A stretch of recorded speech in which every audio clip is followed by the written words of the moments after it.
afternoon, and welcome to the National Press Club. My name is Catherine Kaler. I'm a reporter for Newhouse Newspapers, and I'm president of the club.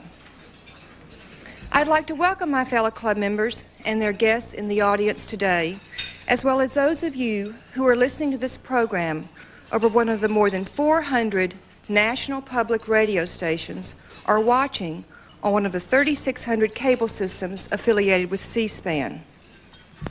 Before introducing the guests at our head table, I'd like to remind our members of some coming events. Tomorrow, Senate Majority Leader George Mitchell will be here. On January 23rd, House Speaker Tom Foley. On January 27th, Robert Casey, the Governor of Pennsylvania.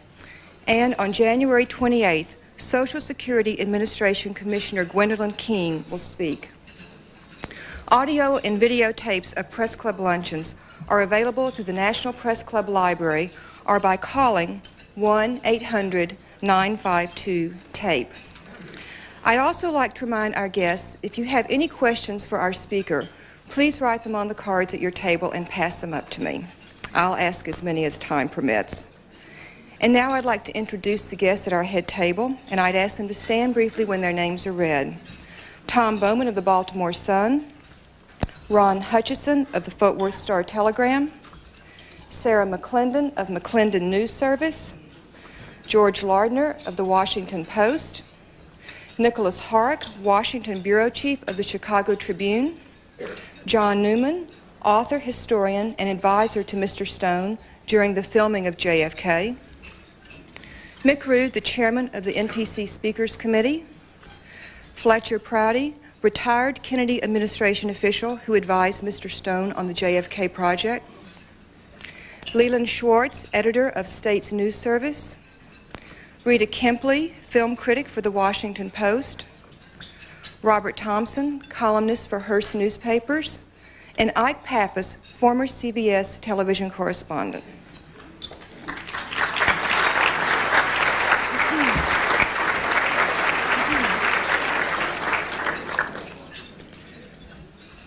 Most movies are best known by their positive reviews, but the latest by today's luncheon guest may be the first in history that can be said to be riding a crest of negative publicity. Just consider a sampling of recent blurbs. A 3-hour lie from an intellectual sociopath. Mixes fact and fiction at dizzying speed. A desecration.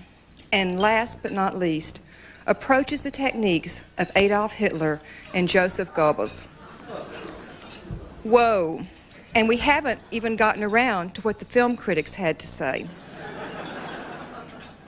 Oliver Stone's earlier movies, among them Platoon, Born on the 4th of July, and The Doors, all have generated a certain amount of controversy.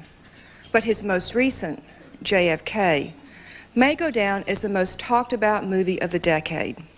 It suggests that President Kennedy was the victim of a coup d'etat orchestrated by the military-industrial complex. Reaction has come from those who normally don't spend their days reviewing movies. President Bush has weighed in, saying he still sees no reason to question the Warren Commission report, which named Lee Harvey Oswald as the one gunman. So has former Governor John Connally, who was riding in the car with Kennedy on that fateful day and also was shot. Illogical and unreasonable, Connally characterizes the movie's conspiracy theory. And while Senator Edward Kennedy, brother of the late president, agrees that the secret records regarding the assassination now should be released, he doesn't plan to see the film. He may be one of the few people in the country who doesn't. In the 26 days since it was released, JFK has grossed nearly $40 million. And the more the critics excoriate the movie director, the more Americans flock to see his film. Polls indicate that most viewers, particularly the young, believe Oswald did not act alone. Co-conspirators? Well, at least today's guest trusts us enough to break bread with us. Here, ladies and gentlemen, Please welcome, in his second appearance at the National Press Club, Oliver Stoun.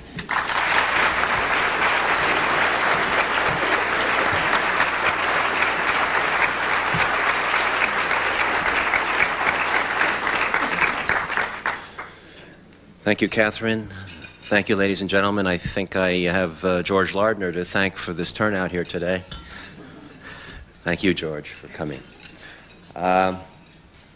I have been accused by a number of people, some of them journalists, of a distortion of history. And if there is any common thread of attack running through claims of those critics of JFK, it is the notion that somehow there is an accepted, settled, respected, carefully thought out and researched body of history about the assassination of John F. Kennedy, all of which I have set out deliberately to subvert, using as my weapon the motion picture medium and taking as my target the impressionable young who will believe anything as long as it is visual. This distortion of history, quote, charge has come at me from all quarters, although almost entirely, it must be said, from people old enough to know better. And it ignores deliberately and carefully the fact that there is no accepted history of these events, and that terrible times remain the most undocumented, unresearched, unagreed upon, non-historical period of our history. One can read in history books the standard 2 paragraphs that John F. Kennedy was shot by a lone gunman, who in turn was killed by another earnest vigilante and lone gunman. End of story. But that theory, put forward in 26 unindexed volumes by the Warren Commission, from the day it was issued, was never even believed by a majority of Americans, and the number of people who disbelieve it increases each year. Are we really to believe that settled, agreed, sanctified history includes that Lee Harvey Oswald rode away under an easy-to-trace alias for an inaccurate mail-order Italian rifle called by the Italian army the, quote, humanitarian rifle, because it never killed anyone when deliberately aimed, when he could have anonymously bought an accurate weapon at any street corner in Dallas? Is it sacred history that this semi-literate high school dropout from Fort Worth, Texas, professing Marxism, was taken into a secret, highly trained Marine unit at an air base where the U-2 flights originated in Japan, given courses in the Russian language, and then permitted to leave the Marine Corps on 3 days' notice on a trumped-up claim of illness of his mother, who days after his death was the first to make the claim her son was working for American intelligence, who, by the way, may have something to do with these lights. Should I?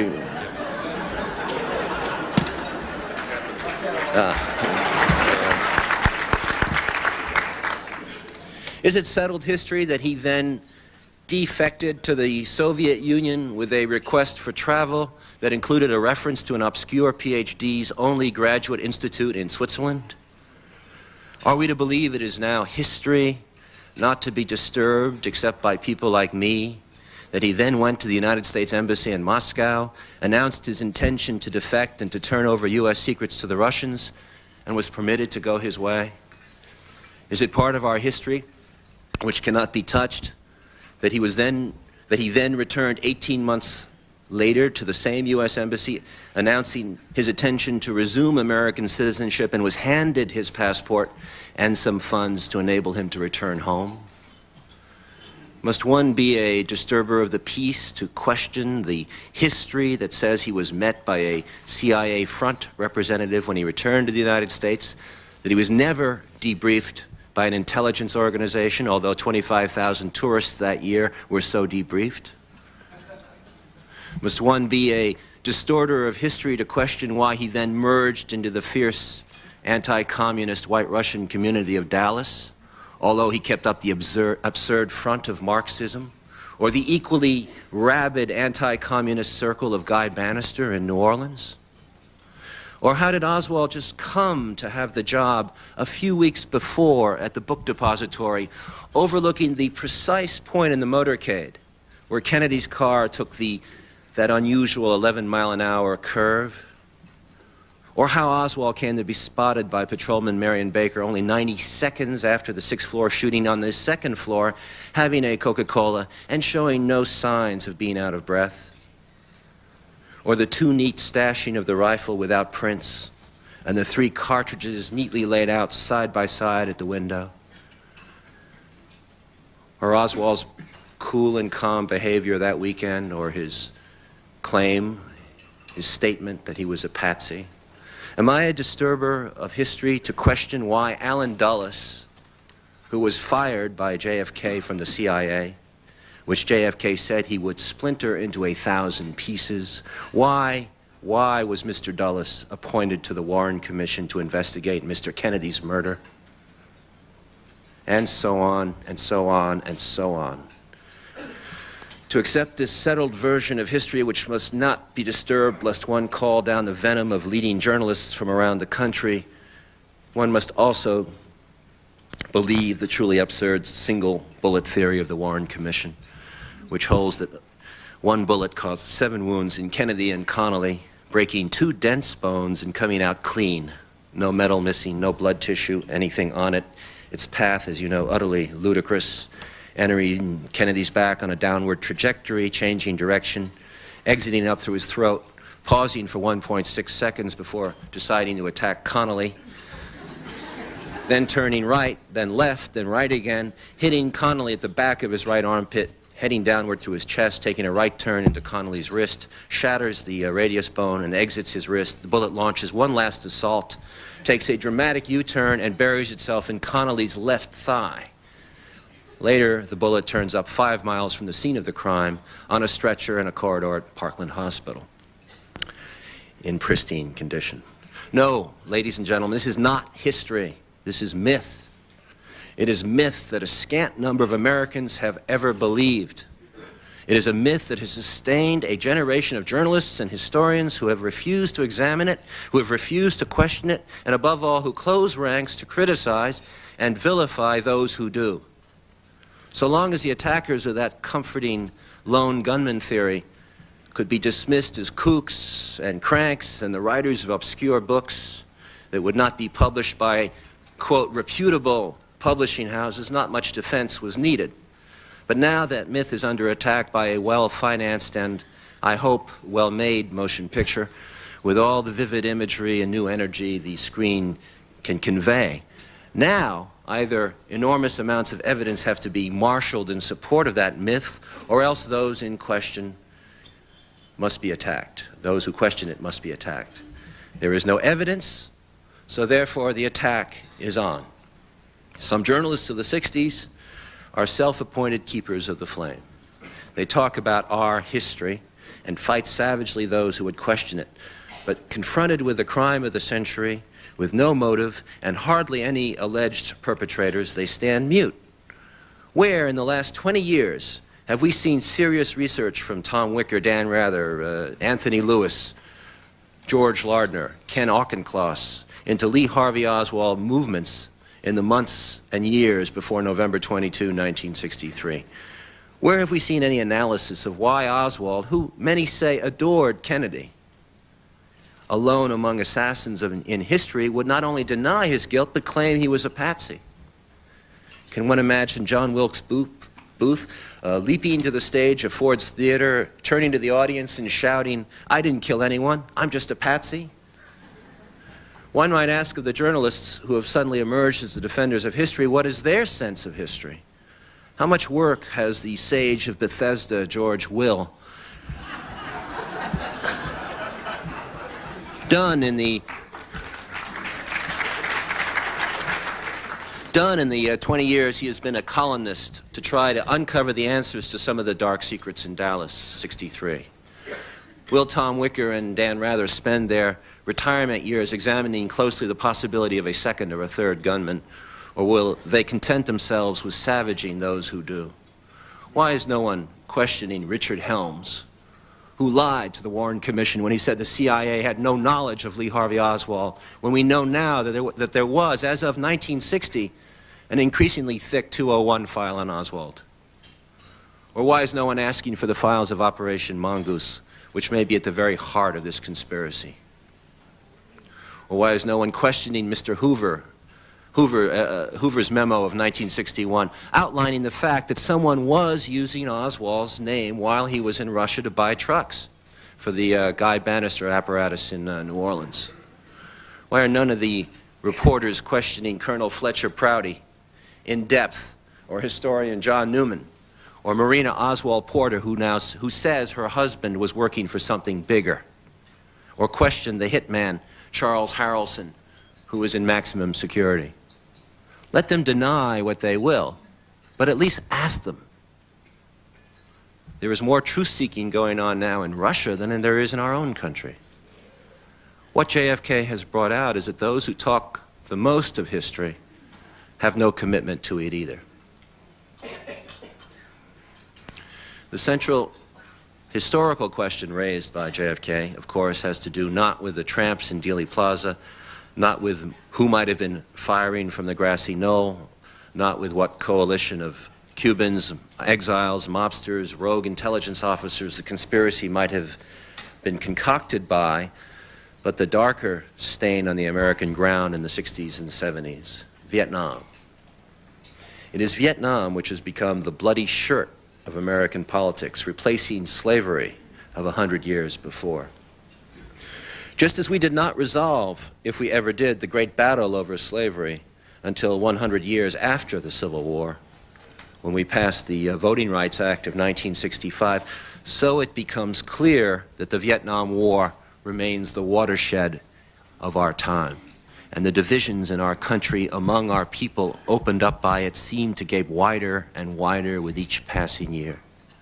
JFK suggests it was Vietnam that led to the assassination of John Kennedy, that he became too dangerous, too strong an advocate of changing the course of the Cold War, too clear a proponent of troop withdrawal for those who supported the idea of a war in Vietnam and later came to support the war itself. Was President Kennedy withdrawing from Vietnam? Had he indicated strongly his intention to do so?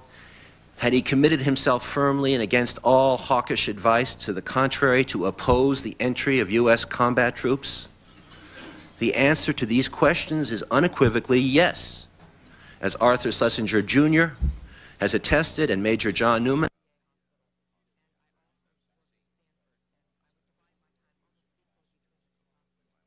A major work coming next month, when it is published, will surely contribute more heavily than any other volume of immediate military history to the solution of these questions. Major Newman makes it very clear President Kennedy signaled his intention to withdraw from Vietnam in a variety of ways and put it firmly on the record with the National Security Action Memorandum 263 in October of 1963. Those who try to say it was no more than a call for a rotation of troops or a gimmick, and that the Johnson NSAM 273 within a week of the assassination merely confirmed the policy, ignore the obvious question. If LBJ was merely continuing Kennedy's policies, why was it necessary to reverse the NSAM? So the protectors of Vietnam, the new wavers of the bloody shirt, leaped to attack the central premise of JFK. Oliver Stoun is distorting history again, they say, even suggesting that John Kennedy was positioning us for a withdrawal from Vietnam, by even suggesting that I am distorting history. But these defenders of history had very little to say 5 years ago when it was suggested in a motion picture that Mozart had not died peacefully, but had been murdered by a rival and second-rate composer. Where were all our cultural watchdogs when Peter Schaeffer was distorting history with Amadeus? The answer, of course, is that it wasn't worth the effort. 18th century Vienna, after all, is not 20th century Vietnam. If Mozart was murdered by Salieri, it would not change one note of that most precious music. But if John F. Kennedy were killed because he was determined to withdraw from and never send combat troops to Vietnam, then we must fix the blame for the only lost war in our history, for 56,000 American dead, and for an as yet unhealed split in our country and among our people. I have been ridiculed and worse for suggesting the existence of a conspiracy, as though only kooks and cranks and extremists suggest their existence. But this is the wrong city in which to ridicule people who believe in conspiracies.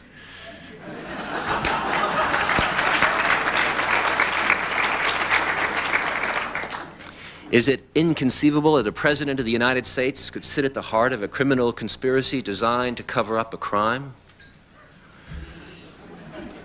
We know what happened. We would have impeached him for it had he not resigned, just one jump ahead. Is it so far-fetched to believe in a high-level conspiracy involving the White House, the Joint Chiefs, the Air Force, and the CIA to bomb a neutral country and lie about it in military reports to the rest of the country? But it happened, perhaps more than once. Is it inconceivable that the National Security Council leadership, with or without the knowledge of the President of the United States and with the collaboration of the director of the CIA, not just a few rogues, could be engaged in a massive conspiracy to ship arms to our sworn enemy with a casual hope that a few hostages might be released as a result? But it happened. Does it offend our sense of propriety to suggest that an Assistant Secretary of State for Latin America might have regularly lied to Congress about raising money abroad to perform things that Congress had forbidden us to do? But that happened. Is it inconceivable that a campaign manager, later to become the CIA director, negotiated with a foreign country to keep American hostages imprisoned until after a presidential election in order to ensure the election of his candidate? We shall see. But I think no one thinks it is out of the question anymore. So when JFK suggests that a conspiracy involving elements of a government, people in the CIA, people in the FBI, perhaps people associated with the Joint Chiefs, all in the service of the military-industrial complex that President Eisenhower warned us about, might have conspired to kill John Fitzgerald Kennedy because he was going sharply to change the direction of American foreign policy, is it not appropriate at least to look there for evidence? What was Allen Dulles really up to in those months? Or Charles Cabell, also fired by JFK, or his brother Earl Cabell, the mayor of Dallas? Thomas Jefferson urged on us the notion that when truth can compete in a free marketplace of ideas, it will prevail. There is as yet no marketplace of history for the years of the Kennedy assassination and immediately afterward. Let us begin to create one. What I have tried to do with this movie is to open a stall in that marketplace of ideas and offer a version of what might have happened, as against the competing versions of what we know did not happen, and some other possible versions as well. I am happy to say, based not only on the 9 million people who have already seen the movie, but on the attitude towards the facts they take with them away from the movie, that our new stall in that marketplace of ideas is doing a very brisk business. And we expect by the time this film is played out in video cassettes, etc., that another 50 or so million Americans will have a little more information on their history. I am very proud that JFK has been a part of the momentum to open previously closed files in the matter of the assassination. Congressman Louis Stokes of Ohio, who chaired the House Select Committee on Assassinations, has announced his willingness to consider the opening of the files, closed until, as you know, the year 2029. And I am hopeful his consideration will ripen into approval. In addition, Judge William Webster, formerly the director of the Federal Bureau of Investigation and of the CIA, has indicated his strong opinion that all of the files, House, Committee, CIA, and FBI among them, be made public. A proposal I was extremely pleased last weekend to see endorsed by Senator Edward Kennedy. In the meantime, we are grateful to Congressman Stokes, Congressman Lee Hamilton, Judge Webster, Senator Kennedy, and others who have indicated a willingness to consider opening these files. Now, if the Army and Navy intelligence services will join suit, it is my hope the American people will have the full truth of this assassination. Thank you.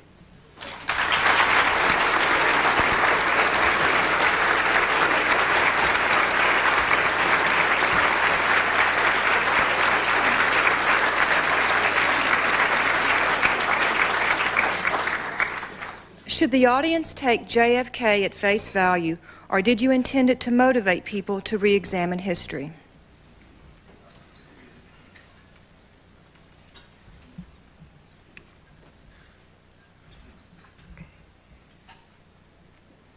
Well, I honestly don't answer. I don't understand this question. I think I've answered it in the above speech. These are one of these questions that are written before the speech, I suppose. Obviously, it's intended to make people think and to re-examine their history. How in the world could the CIA, the FBI, the Mafia, the anti-Castroites, pro-Castroites, all involved, not have all been involved and someone not break by this time?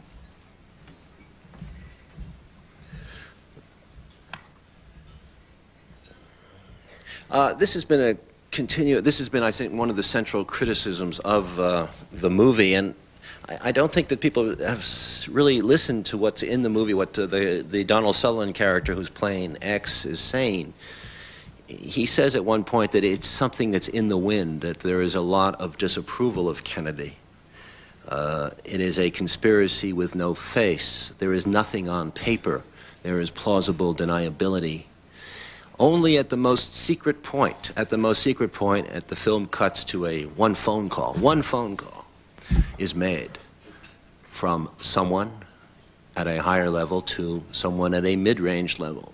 This person at the mid-range level then, according to X character, puts into motion a plot run by mechanics, people who do this kind of work. These mechanics, in a cellularized form, do not know who they are working for.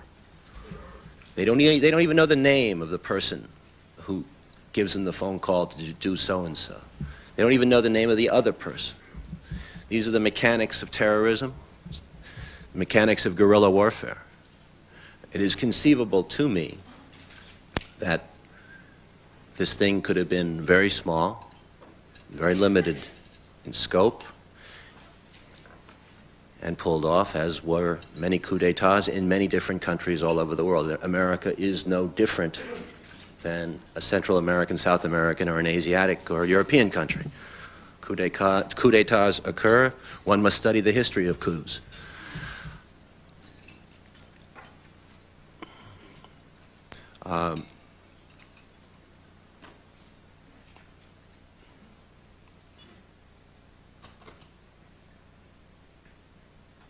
The issue of the larger issue is, I think what we point to in the movie is that there seems to be a silent consent to a cover-up, to a cover story, to a belief that Oswald did it alone, and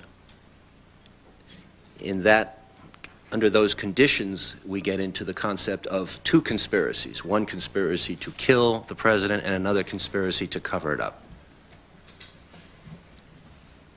Does the Deep Throat character played by Sutherland exist? Was he a composite? I'm very glad this is asked, because so many people have asked me when they come out of the movie, who is X? And I think that many of our critics and our enemies have used, let me just say that X exists. He's here today on the podium. It is primarily Fletcher Prouty who's sitting here. Fletcher served in the military since World War II, and in the 1960s he was in the Pentagon as one of the chief focal officers working with the Joint Chiefs of Staff and a liaison with the CIA. He did provided a lot of the military hardware for CIA covert operations, black operations, and it was Mr. Prouty who came to me 2 years ago and told me his story of the Pentagon and Kennedy from 1961 to 1963, and his own shock and belief at what happened, at the events that happened in those years.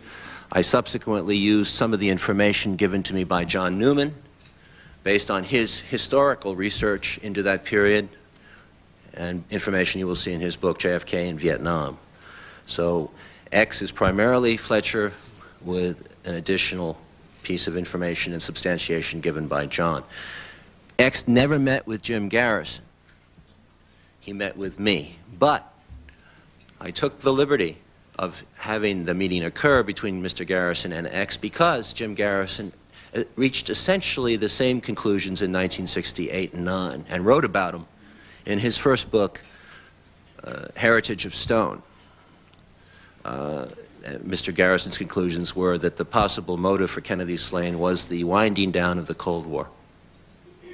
And for that reason, I think some people have misunderstood and claimed that X never existed and that I made him up. I never did. All this information comes from Fletcher Prouty and John Newman.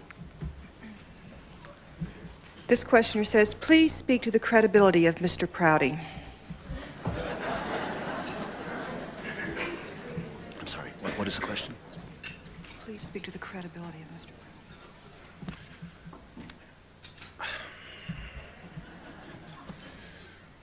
I think Mr. Prouty has served his country and retired as a full colonel. He's written a book called The Secret Team, which is available for you to read. He has been critical of the CIA's illegitimate activities in the 50s and the 60s. He knows a lot about it. He briefed people like Allen Dulles, knew them, knew Richard Bissell, Charles Cabell, knew the atmosphere in the Pentagon at the time, knew Ed Lansdale. He retired in 1964, I believe, from the Pentagon and became a banker, studied banking, international banking, and the mechanics of where the money goes, because as you know, the CIA has quite a bit of it, and is now in retirement in Virginia, and I would urge you to question him yourselves. He's available after this press conference to talk with you and ask him as many questions as you want. His activities in later years are his business as far as I'm concerned. I am concerned with the 1960 period and the 1950 period. Why would sophisticated assassins allow Abraham Zapruder to film the shooting at that vantage point?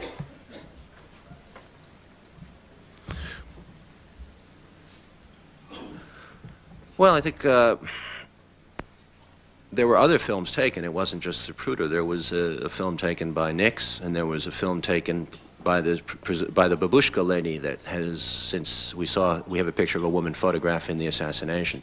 She was at a very crucial point, too. So there were 3 or 4 people that were shooting films as well as still photographs.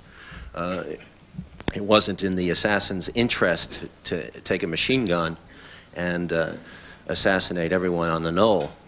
And if you stand behind the fence, you are blocked. Zapruder could not see you. It's a very there's some shrubbery there that blocked Zapruder's view of the fence shooter. In fact, when Zapruder panned around, and you can see it on the end of the Zapruder film, it is very difficult to see what's behind the fence, and no one has been able to. So I think they would have called a lot more attention to themselves by removing somebody like Zapruder, who came, by the way, probably at the last minute, as did a lot of these people. Although the Zapruder film clearly makes the case for Kennedy being shot from the front, researcher David Lifton has suggested alterations were made in the film during its 3-day possession by the CIA to cover up other clues in the film. Did you or your cinematographer detect any tampering in your copy of the film?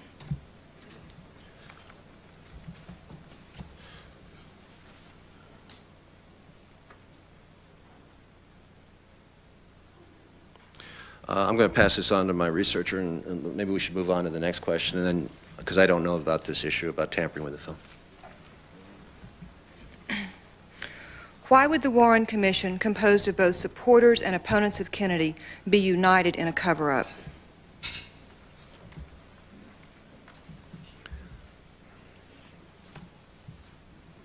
Well, one must not forget the history that the Warren Commission was divided. That I believe it was Boggs, Cooper, and Russell. Is that correct? Boggs, Cooper, and Russell wanted to have a dissenting report filed, and it was promised to them, and it was never filed. And several of those people did not go along with the magic bullet theory. In fact, the people who looked at the Zapruder film in that room with Arlen Specter, we have a report document that says that Spectre was the only one in the room that came up with this magic bullet idea. None of the other people in that room believed it. So somehow that became the final word. I think that Hale Boggs in later years expressed many reservations. And I think that with the Warren Commission, it's a very interesting story and one that we didn't go into in depth, but I do think that there was a significant amount of pressure from Lyndon Johnson to move on with this story, not to get bogged down in a possibility of a conspiracy theory that pointed he implied to Castro, and which would require, obviously, a war with Cuba. So I think that the Warren Commission is shown in the film acting in a way as if to reassure the American public that one assassin did it and not to really examine the evidence. I think that most of the Warren Commission, the 26 volumes that Mr. Garrison read, said that most of the witnesses in it are irrelevant. They have no information. And it just seems like a lot of it is stuffing. I don't think Mr. Warren wanted the job, and we have clear documentation that Mr. Johnson persuaded him strongly to take it. And obviously, as you know, the Warren Commission did not have key information, was not given to it by either the FBI or the CIA. They gave what they wanted to the Warren Commission. And Mr. Dulles, being on the Warren Commission, obviously knew, among other things, of the plots against Castro, and never mentioned to any of his confreres, as far as we know, the possibility that our own intelligence agency was involved in an assassination of a foreign leader, which obviously would have heavily influenced the thinking of the Warren Commission in another direction. If you can destabilize a foreign country, then why the hell can't you destabilize your own country? Do you think the opening of the files will really prove anything? Won't all the material be missing?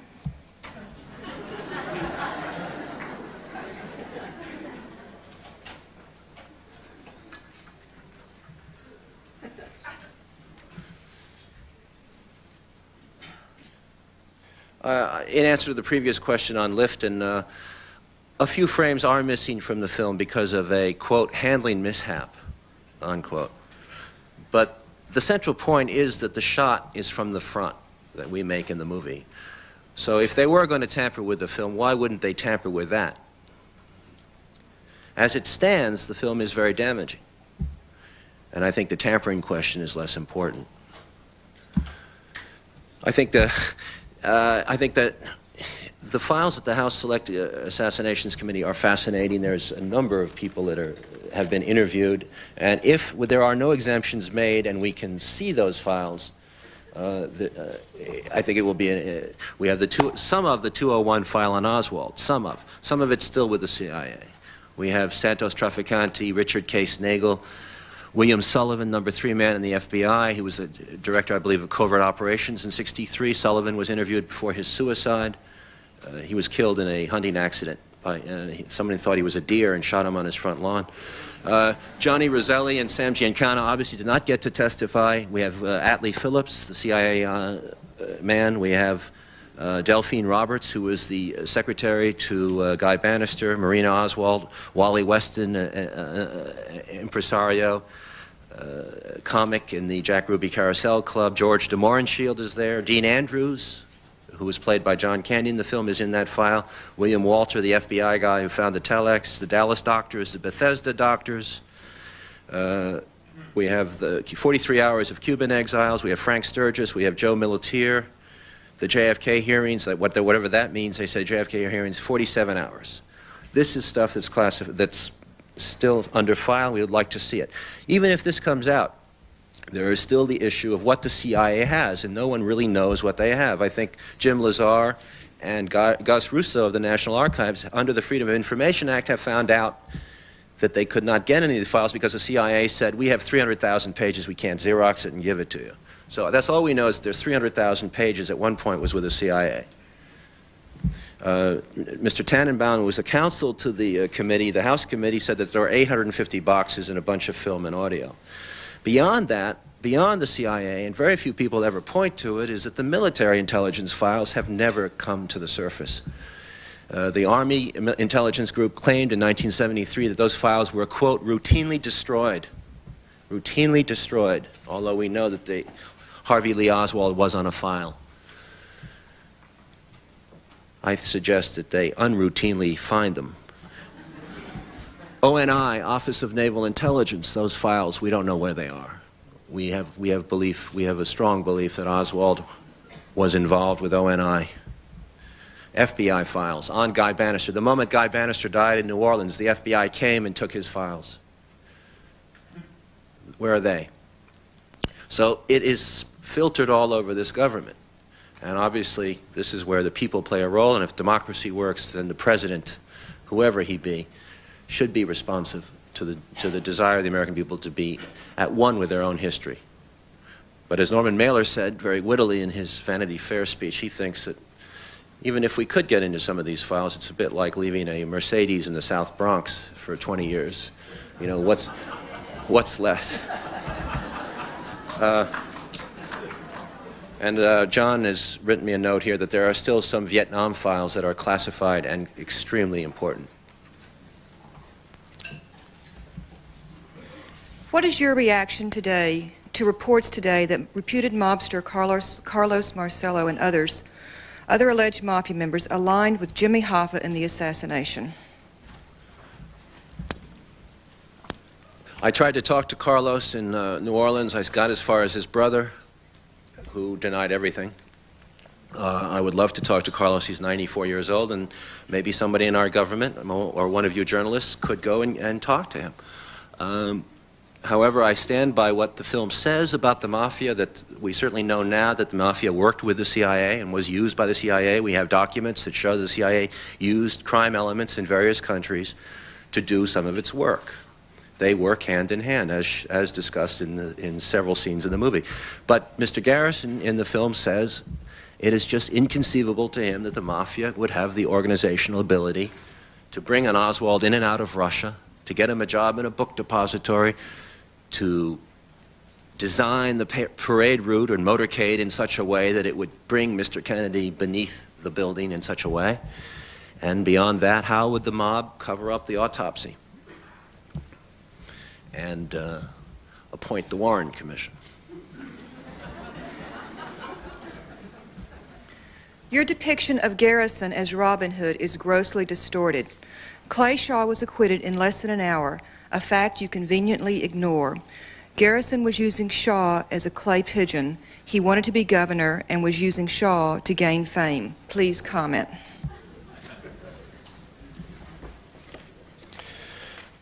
Why anyone would, in 1967, seek to be a governor of a state by going against the CIA and the entire government, suggesting they killed its president, is beyond me.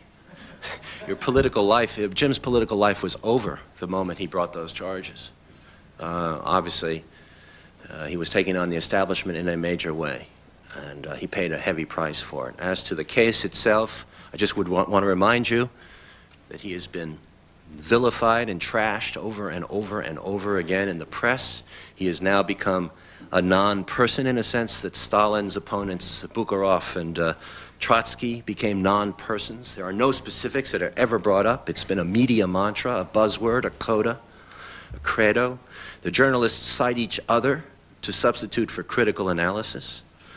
Jim had an interesting history. He was an FBI man. He was a war hero. He was elected 3 times DA of New Orleans. Why? Not by the establishment, but because he was popular.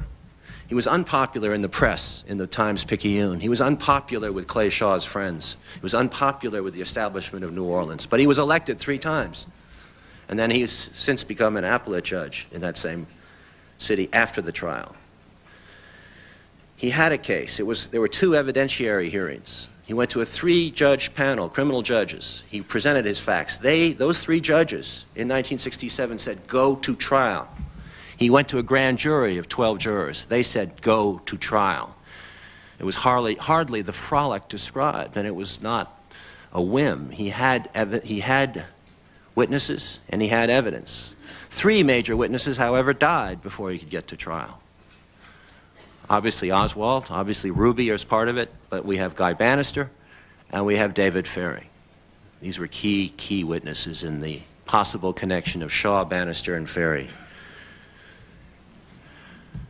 We have, since the trial, found significant evidence that Shaw knew Oswald, not only through Perry Russo, but through the Clinton witnesses from Clinton, Louisiana. 10 people, 8 of them black, I believe, pointed to Shaw as being in Clinton that day with Lee Oswald at a core rally.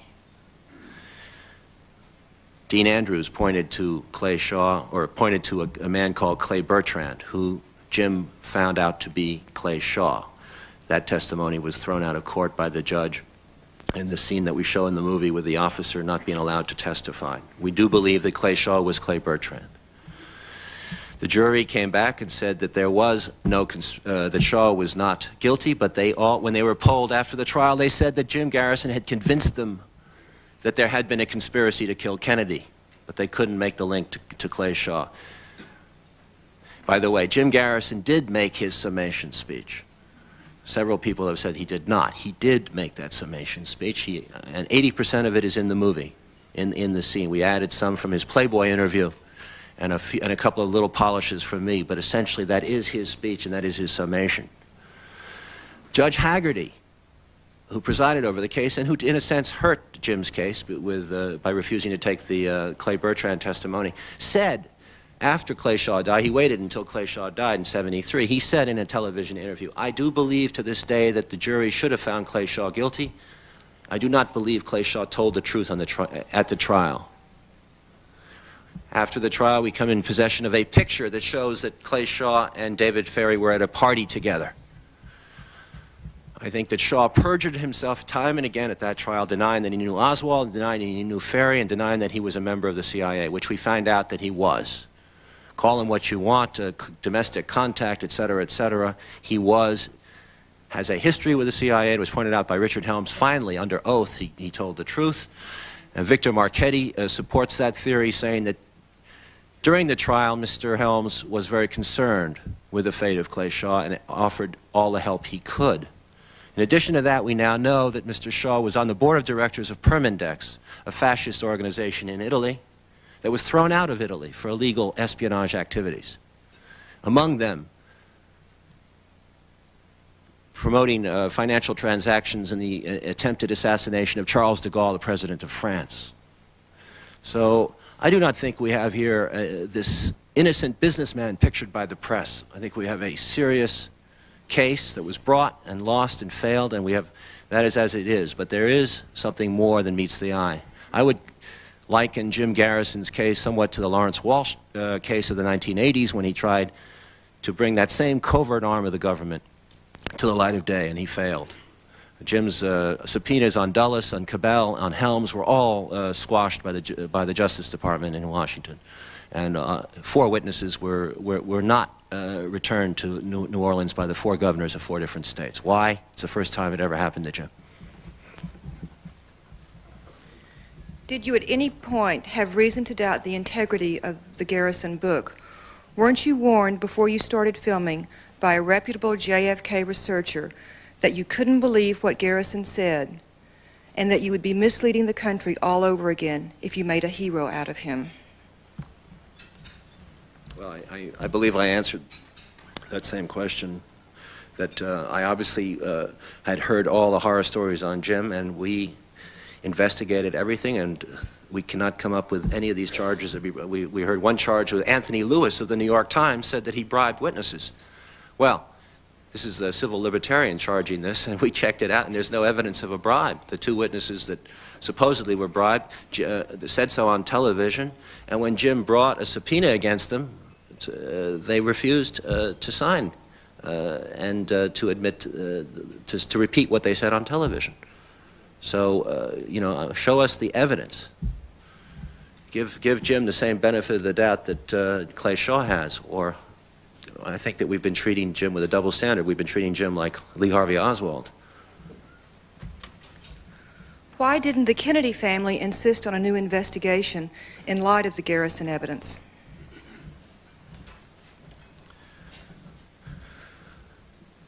According to Frank Mankiewicz, Mr. Robert Kennedy was stunned and in shock. His power was immediately, I think, cut off in a sense because the Warren Commission was appointed by Mr. Johnson, and they took over the investigation. I don't think that Robert Kennedy was even thinking about that at that time. And then 5 months later, he was removed or left office, and another Attorney General came in, Ramsey Clark. I think it was. Correct me if I'm wrong. It is interesting to note, and Mr. Mankiewicz has confirmed it, that several weeks before his death, Robert Kennedy, when asked at a college in Southern California, would he reopen the investigation into his brother's death if he were elected president, said yes, he would. As to the rest of the Kennedy family, I've heard nothing from them. I'm sure that it is a subject of great pain to them, and I sympathize with them, but I do think that this is a much larger issue than the Kennedy family issue. The National Archives claims that the autopsy photos were donated by the Kennedy family and, as such, are excluded under the Freedom of Information Act. Is this correct, and did you do a FOIA request? Can I go on to the next one? I'm going to run this by the researcher. Your art has a point of view and a message. How is it different from propaganda?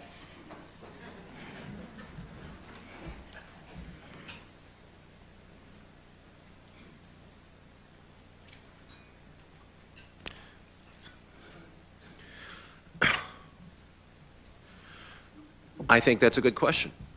And I don't quite have the answer to it. I have always said that this film is a hypothesis. It is a combination of fact, as far as we know them, and speculation. And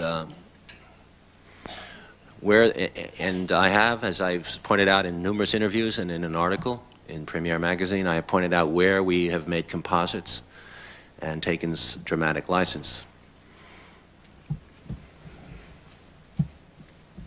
Did you mean to imply in JFK that the U.S. government might be implicated in the assassinations of both Martin Luther King Jr. and Bobby Kennedy?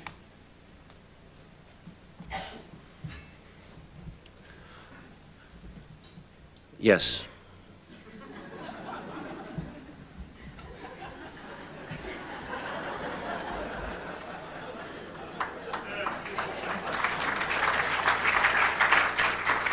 Why are you so fixated on the 60s?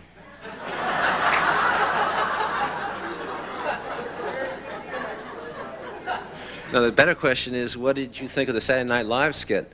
I thought he was better. He should be up here, that actor. I'm fixated on the 60s. I'm not. I've done 3 movies about the 80s, Wall Street, Salvador, and talk radio. I do think that the 60s is a seminal decade. It was the seed of what is coming to bear now in the 90s and the 2000s, is that this next generation of leadership, whether it be Dan Quayle or whichever Democratic president, is all in this age group, and we all grew up in the 60s, and our attitudes and our thinking were shaped by the 60s. So, as I said in my speech, I do think that Vietnam is the watershed event of our time, and rather than be fixated on it, I think I've tried to move beyond it. And it's interesting that when I started the Kennedy movie, I never even saw the linkages until Garrison started to talk about him, Newman and Prouty, and then I said, my God, I'm back to Vietnam here. What did you hope to achieve by excluding certain members of the press from the press screening of JFK? Which one, Novak and Evans? Is that Frank Mankiewicz's doing? I don't know. Is that the Washington one we're talking about? Or, Didn't specify. I believe we screened the movie pretty widely. Our problem, of course, was time. We just finished about 7 or 8 days before our release. We were up against the wall. I'm sorry if certain people were left out, except for Mr. Novak or Mr. Evans.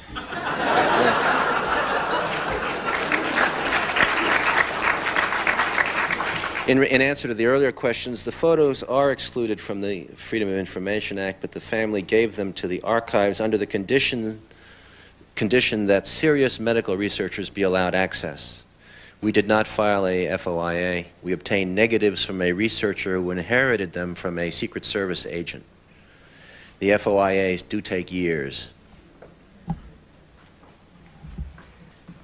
Before asking the last question, we'd like to thank you for being here, have a certificate of appreciation, and a National Press Club paperweight. Great. And the last question, you've taken on some of the most powerful institutions in America.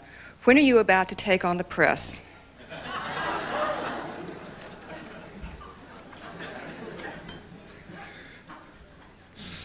Starring Dan Rather.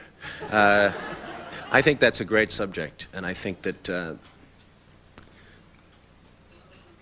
my God, it's showing us as we really are, thin-skinned, opinionated, hard-drinking scribes.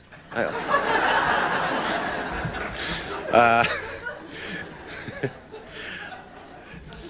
think the press has taken on me, but whether I can take on the press is obviously something I would know being doomed in advance to bad reviews. I would have to think twice, but I do think it's a great subject, and possibly I will. Thank you. Thank you.